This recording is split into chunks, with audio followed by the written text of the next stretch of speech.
सहारा enterprises, तुमच्या स्वप्नातली गाडी आता कमी किमतीत. इचलकरंजी शहरालगत असलेल्या कबनूर चंदूर रोडवर कोन्नूर पार्क मधल्या सहारा एंटरप्राइजेस इथं पश्चिम महाराष्ट्रातली विविध बँका आणि फायनान्स कंपन्यांनी जप्त केलेल्या जुन्या दुचाकी आणि चारचाकी गाड्यांची विक्री केली जाते. शोरूम किमतीपेक्षा 25 ते 50% पर्यंत कमी दरात, उत्तम स्थितीत आणि संपूर्ण कागदपत्रांसह त्वरित डिलिव्हरी. दुचाकी 20,000 पासून पुढे तर चारचाकी 50,000 पासून पुढे. आपल्या पसंतीची कार किंवा बाईक आता अगदी परवडणाऱ्या दरात घेऊन जा. विश्वास, पारदर्शक व्यवहार आणि उत्तम सेवा हेच आमचं वैशिष्ट्य.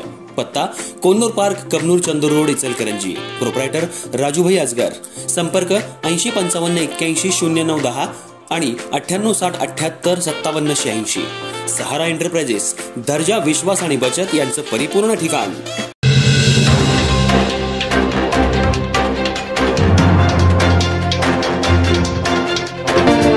नमस्कार, मी तेजस्विनी मगदूम. एम मराठीमध्ये आपल्या सर्वांचं स्वागत आहे. पाहूया ठळक घडामोडी. इचलकरंजी शहर हे मँचेस्टर नगरी म्हणून ओळखलं जातं.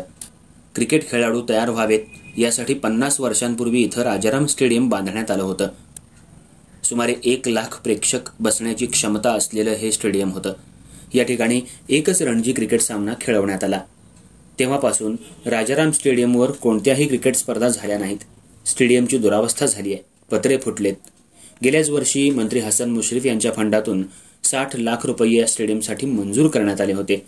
यामध्ये ग्राउंड, नवीन पद्धतीनं खेळपट्टी तयार करणं, ग्रास लेवल तयार करणं, पत्रे बदलणं, रंगरंगोटी यासाठी हा निधी मंजूर करण्यात आला होता.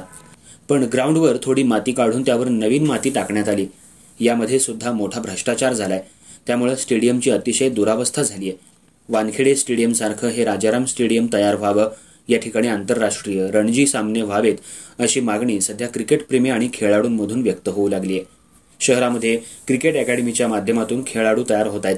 तयार ग्राउंड नसल्यामुळे खेळाडूंना सरावासाठी अडचण निर्माण होतीये. राजाराम स्टेडियमवर 26 जानेवारी आणि 15 ऑगस्ट रोजी महापालिकेच्या वतीनं ध्वजवंदन केलं जातं. याशिवाय या ठिकाणी कोणताही कार्यक्रम होत नाही. स्टेडियम सध्या धूळ खात पडले. या ठिकाणी सकाळी फिरण्यासाठी स्टेडियमचा उपयोग केला जातोय. सध्या स्टेडियमची दुरावस्था मोठ्या प्रमाणात झाली असून इथले खासदार, आमदार, पालकमंत्री यांनी राजाराम स्टेडियम चांगल्या पद्धतीनं अत्याधुनिक करून या ठिकाणी आंतरराष्ट्रीय दर्जाचे क्रिकेट सामने व्हावेत.